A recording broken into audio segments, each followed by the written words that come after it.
Bismillahirrahmanirrahim. Assalamualaikum warahmatullahi wabarakatuh.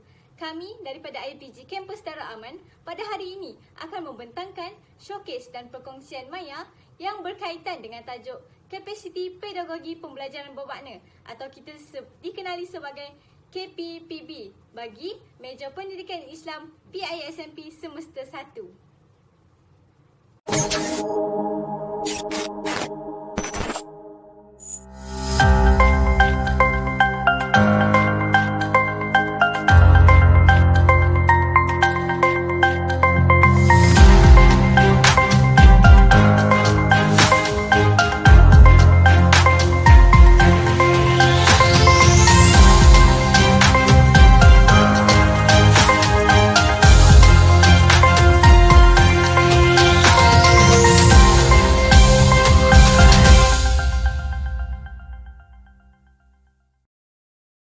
Baiklah, pada semester ini kami telah memilih 4 kursus yang akan dibentangkan di dalam showcase ini.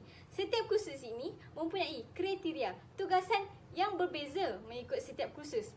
Baiklah, kursus yang pertama iaitu PIMK 3223. Kursus ini memerlukan pelajar untuk menghasilkan sebuah kertas konsep yang berkaitan dengan isu penyelewengan akidah pada zaman kini.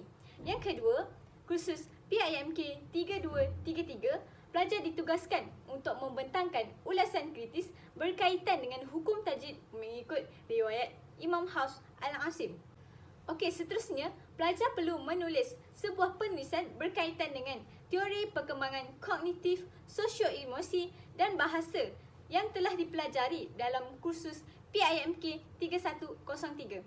Dan kursus yang keempat iaitu EDUP 3093 memerlukan pelajar untuk menganalisis DSKP mengikut bidang meja masing-masing dan menghubung kaitkan dengan langkah kurikulum model tabah. Okey, baiklah, seterusnya kita masuk kepada hasil pembelajaran iaitu COLO bagi setiap kursus yang kami pilih. Bagi kursus yang pertama iaitu PIMK 3223, pengajian ilmu akidah. Baiklah, hasil pembelajaran yang pertama iaitu pelajar dapat menganalisis konsep akidah ilahiyah, nubuah, sam'iyah dan warabiah. Baiklah, yang kedua, pelajar dapat memperincikan mazhab ahli sunnah wal jamaah dari aspek definisi, golongan, manhaj dan prinsip-prinsip. Dan hasil pembelajaran yang ketiga iaitu pelajar dapat membincangkan penyelewengan akidah mazhab zaman awal dan pemikiran semasa. Hasil pembelajaran bagi kursus yang seterusnya ialah PIMK 3233 iaitu Kemahiran Al-Quran. Yang pertama ialah menguraikan secara terperinci berkenaan dengan konsep tilawah Al-Quran, rasam Osmani dan Doktor Quran, Taranum Al-Quran dan isu perkembangan serta perkembangan berkaitan. Yang kedua ialah menjelaskan hukum tajwid Al-Quran berdasarkan kaedah riwayat Hafs An-Asim, Tariq Asy-Syatibi dan cara mengaplikasikan Doktor Al-Quran dalam Mushaf Uthmani. Manakala yang ketiga, menghuraikan secara terperinci berkenaan dengan konsep tilawah Al-Quran, rasam Osmani dan Doktor Quran, Taranum Al-Quran dan isu perkembangan serta perkembangan yang berkaitan. Hasil pembelajaran bagi kursus yang seterusnya ialah EDUP 3103 iaitu Psikologi Perkembangan Kanak-kanak dan Remaja. Yang pertama ialah menerangkan konsep psikologi perkembangan, prinsip asas dan faktor-faktor yang mempengaruhi pertumbuhan dan perkembangan serta implikasinya terhadap pengajaran dan pembelajaran.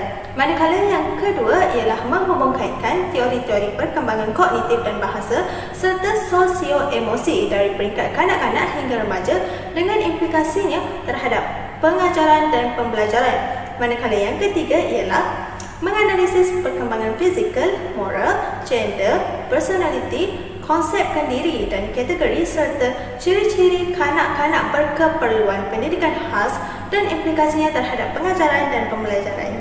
Hasil pembelajaran bagi kursus yang terakhir sekali ialah EDUP 3093 iaitu Falsafah dan Perkembangan Pendidikan di Malaysia.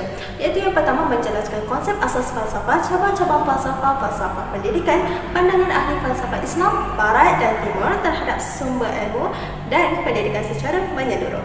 Yang kedua ialah memperincikan hubungan antara perkembangan pendidikan di Malaysia dengan falsafah pendidikan kebangsaan iaitu FPK dan falsafah pendidikan guru FPG secara kolaboratif.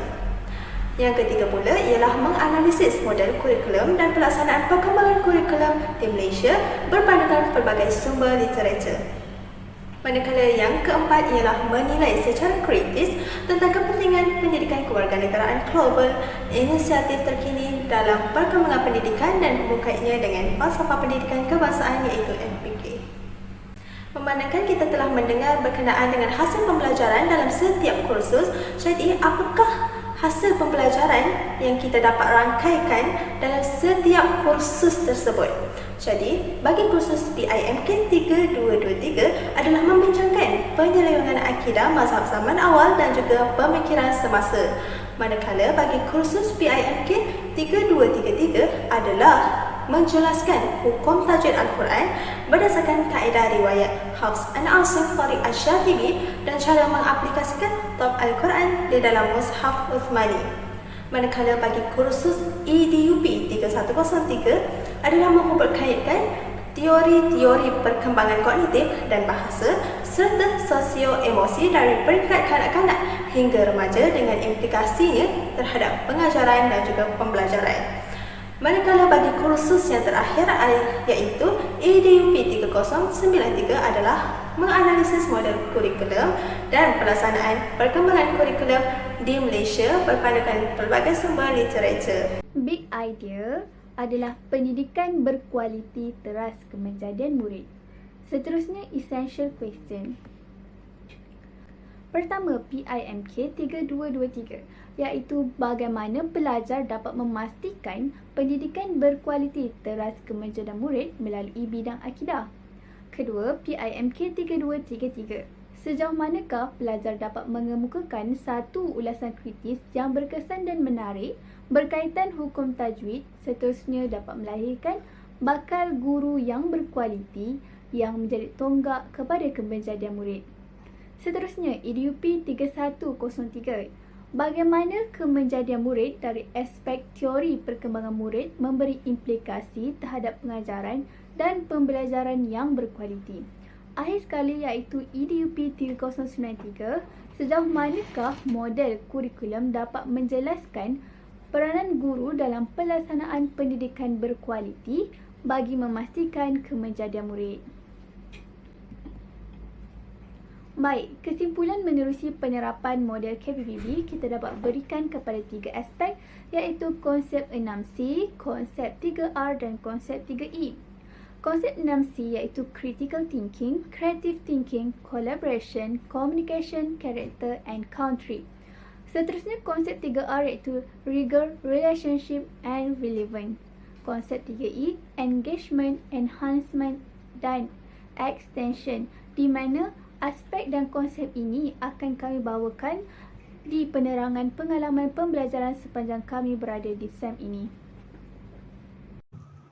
Okey, seterusnya model KPPB ini dapat dilihat dalam petaksaan berterusan pengajian ilmu akidah PIMK 3223 iaitu di mana kami menggunakan salah satu daripada konsep 3R iaitu RIGO. Dalam petaksaan ini kita dapat lihat pada di bahagian sebelah saya, pada peringkat awal para pensyarah ini telah menerangkan tugasan berkaitan pengajian ilmu akidah ini melalui platform maya seperti Google Meet dan Google Classroom. Di situ para pensyarah telah meletakkan tugasan-tugasan dan perincian yang perlu ada dalam tugasan tersebut. Okey, pada peringkat seterusnya setelah mendapat tugasan, para pelajar menggunakan medium YouTube dan Google Chrome untuk mencari maklumat berkaitan tata cara untuk menghasilkan komik digital. Seterusnya, pada peringkat asimilasi, melalui digital, para pelajar akan menganalisis dan membuat penilaian mengenai aplikasi-aplikasi yang bersesuaian untuk digunakan dalam menghasilkan sebuah komik digital. Dan pada peringkat akhir iaitu mengadaptasi. Adaptasi ini, para pelajar telah menggunakan aplikasi yang telah ditapis dan menjadi pilihan mereka seperti Pixton, Ana Mukhtarif Al-Qad, Procreate, Flipbook, Canva untuk menghasilkan sebuah komik digital akidah. Jadi kita dapat lihat bahawa konsep RIGO ini juga telah diterapkan semasa kita menyiapkan tugasan dalam secara tidak langsung. Okey, seterusnya kita lihat pula salah satu daripada kerangka 3E iaitu engagement. keterlibatan, bagaimanakah pemanfaatan digital dalam pembelajaran. Dalam pembelajaran, pemanfaatan digital telah memberi peluang dan membantu para pelajar untuk menyiapkan tugasan dengan bimbingan para pensyarah. Selain itu, para pelajar juga dapat mengukur kemahiran menggunakan teknologi digital sama ada semasa, sebelum dan selepas menyiapkan tugasan. Di sini saya sertakan bukti bahawa digital telah membantu para pelajar untuk menyiapkan tugasan. Sebagai contoh, penggunaan Jamboard dalam menyiapkan tugasan yang diberikan oleh para pensyarah. Seterusnya, perkongsian pengalaman yang saya akan kongsi iaitu kursus PIMK 3223, pengajian ilmu akidah. Antara perkongsian yang saya dapat pelajari iaitu menyampaikan ilmu yang telah dipelajari dengan menggunakan kepelbagaian teknologi digital. Melalui kursus ini juga, saya dapat memantapkan pemahaman mengenai penyelewan akidah pada zaman kini dengan mengaplikasikannya melalui aktiviti Padlet dan komik digital. Baiklah, melalui dua aktiviti ini, saya dapat mempraktikkan kemahiran berkomunikasi yang mana merupakan salah satu daripada model pembelajaran 6C. Dan yang kedua, melalui aktiviti penghasilan komik digital, kami boleh meningkatkan kemahiran kreativiti untuk menghasilkan komik yang bermanfaat dan menarik perhatian pelajar.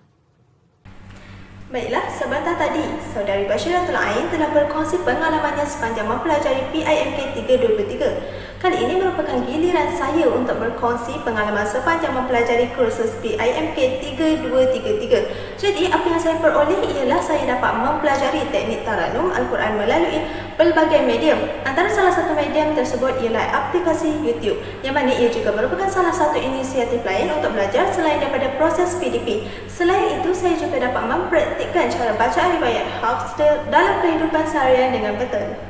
Berikut merupakan antara aktiviti-aktiviti yang dijalankan sepanjang proses pembelajaran. Antaranya ialah aktiviti tutorial yang diberikan oleh pensyarah pada setiap minggu melalui Google Classroom dan juga aktiviti pembentangan dalam kelas.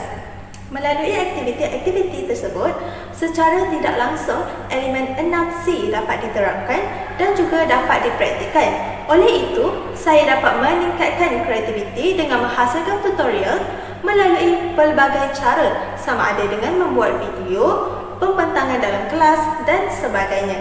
Saya juga dapat melatih kemahiran berkomunikasi. Ianya adalah sangat diperlukan supaya saya dapat menjelaskan idea saya kepada rakan-rakan pembentang dengan baik. Seterusnya ialah pemikiran kritis juga dapat diasah, iaitu saya perlu memikirkan jawapan yang tepat untuk menjawab segala persoalan yang diajukan oleh pensyarah maupun rakan kelas saya. Saya juga melakukan kolaborasi bersama dengan para pelajar yang lain untuk melakukan aktiviti pembentangan. Karakter sebagai seorang guru juga turut saya paparkan, terutamanya dalam aktiviti pembentangan yang mana saya perlu membayangkan diri saya sebagai seorang guru yang menyampaikan ilmu kepada para pelajar. Seterusnya ialah memupuk semangat kemasyarakatan, iaitu saya akan membantu rakan-rakan sekiranya mereka terdapat persoalan dalam melakukan tugasan. Secara tidak langsung, saya telah menjawab EQ yang ditimbulkan semasa di awal video dan juga big idea pada semester ini dapat dicapai iaitu pendidikan berkualiti teras kemenjadian murid. Menerusi pembelajaran kursus EDUP 3103, saya dapat memahami personaliti kanak-kanak yang bervariasi serta mengetahui cara-cara untuk mewujudkan persekitaran pembelajaran yang sesuai dan menarik mengikut tingkah laku kanak-kanak. Bukan itu sahaja, kursus ini juga sedikit sebanyak telah membantu saya untuk menyiapkan tugasan pentaksiran berurusan bagi kursus EDUP 3093, di mana kami perlu mengaitkan langkah model kurikulum tabah dengan DSKP Pendidikan Islam. Di situ, saya dapat mengaitkan bahawa langkah-langkah tersebut mempunyai perkaitan selaras dengan personaliti kanak-kanak tersebut. Okey, jika kita dapat lihat di sebelah saya, terdapat satu gambar yang ini merupakan salah satu aktiviti yang kami laksanakan semasa proses pembelajaran bagi kursus EDUP 3103. Semasa pelaksanaan pembelajaran ini, kami telah mengaplikasikan konsep KPPB iaitu mempunyai elemen 3C, 3R dan 3E. Misalnya saya mengambil contoh, semasa melaksanakan tugasan tersebut, saya ambil beberapa elemen yang terdapat dalam konsep 6C iaitu creative thinking dan karakter. Karakter tersebut ialah pelajar dan creative thinking itu adalah kami sebagai satu kumpulan berfikir secara kreatif untuk menyiapkan tugasan tersebut. Jadi kami mengambil keputusan untuk berlakon. Baik, perkongsian pengalaman di dalam kursus EDUP 3093 iaitu Falsafah dan Perkembangan Pendidikan di Malaysia adalah mampu mengenal pasti model kurikulum untuk diaplikasikan dalam pengajaran dan pembelajaran. Antara contohnya adalah model tabak. Kemudian, dapat mempraktikkan peranan sebagai seorang guru berdasarkan falsafah pendidikan kebangsaan dan falsafah pendidikan guru. Antaranya, guru mestilah mempersiapkan diri dengan kemahiran semasa seperti teknologi digital.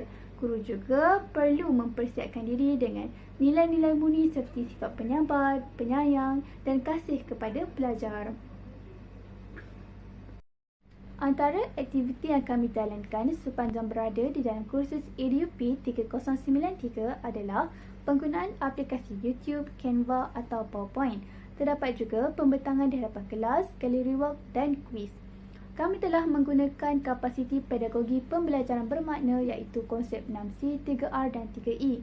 Buktinya dalam penghasilan sesuatu video di YouTube, kami telah bergerak secara berkumpulan iaitu menggunakan kemahiran kolaborasi, komunikasi dan karakter antara ahli kumpulan. Seterusnya bagi menghasilkan video yang menarik, kami telah menggunakan kemahiran berfikir secara kreatif dan kritis.